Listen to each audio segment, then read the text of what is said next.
During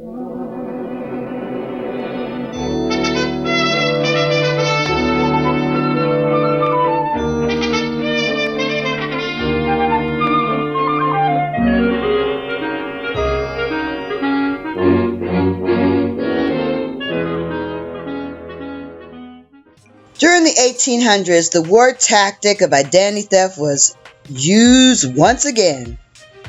It was used to replace the identity of the chiefs of all the major tribes in America. The previously very dark colored Afro-American Indian chiefs were replaced with new or Native American Indian chiefs. These chiefs were like John Ross, new design Native American chief of the Cherokee Indians. John Ross in the 1800s was predominantly Scottish and spoke no Cherokee.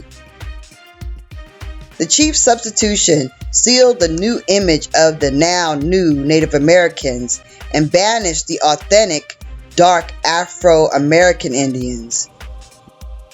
The war tactic of identity theft was again used in the mid-1800s at the same time in California, in the Midwest, during the gold rush and the railroad system development.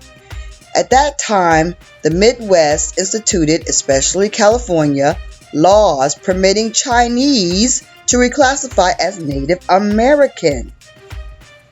This was chiefly done to make it impossible for the Chinese to testify against whites in courts, but it also enabled the Chinese to actually reclassify themselves as Native Americans.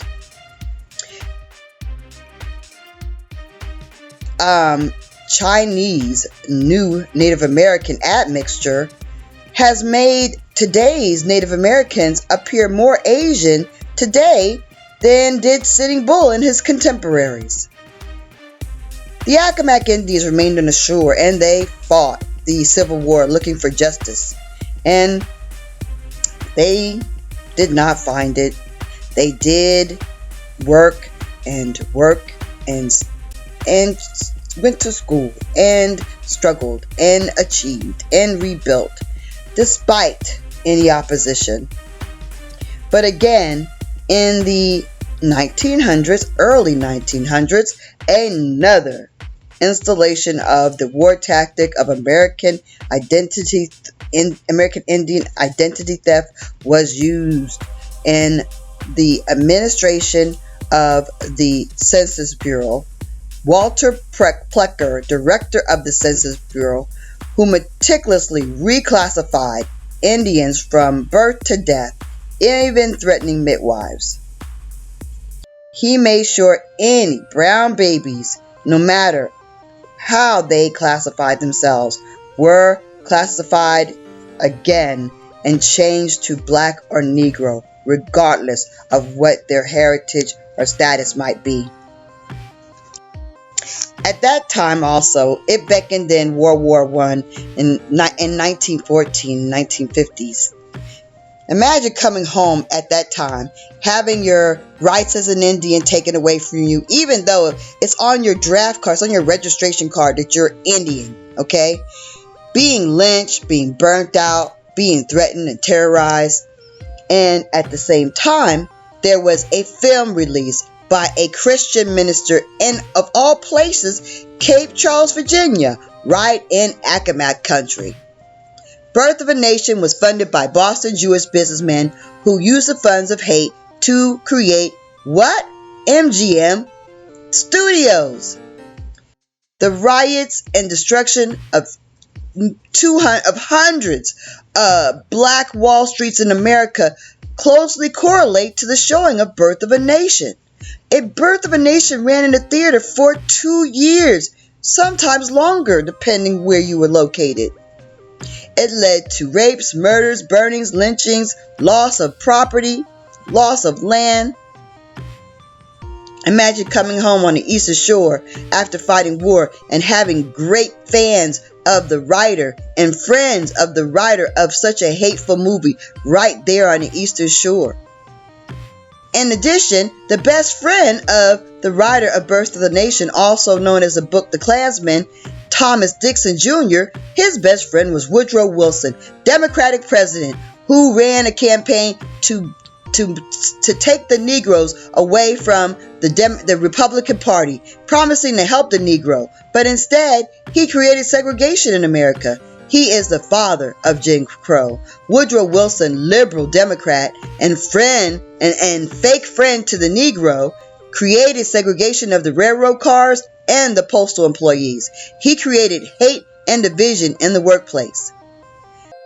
Wow, next came World War II and the Great Depression, hard on the entire country. But imagine, along with that, you have hate, terrorism, destruction of businesses, racial attacks, economic oppression. Imagine this happening from invaders on your own indigenous soil that you're even afraid to admit that it is.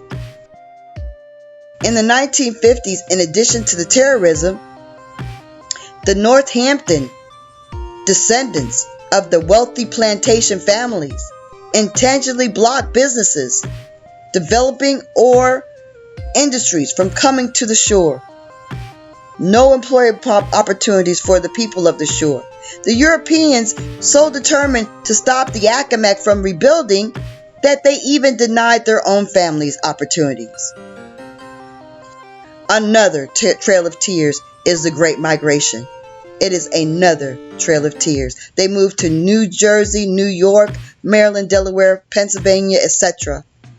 The Accawmackes helped each other. They helped each other find homes and jobs. They care deeply about each other. That's the way Accawmackes care. However, the very, very best of the Accawmacke Indians remained on the eastern shore in Northampton, Accawmacke County, parts of Southampton, and they dealt face to face with the oppression and hate, and they did so with a smile, a very friendly smile.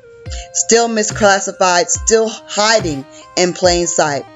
The majority of those who migrated have two parents and four grandparents tied to the eastern shore and can trace their lineage pre-colonial.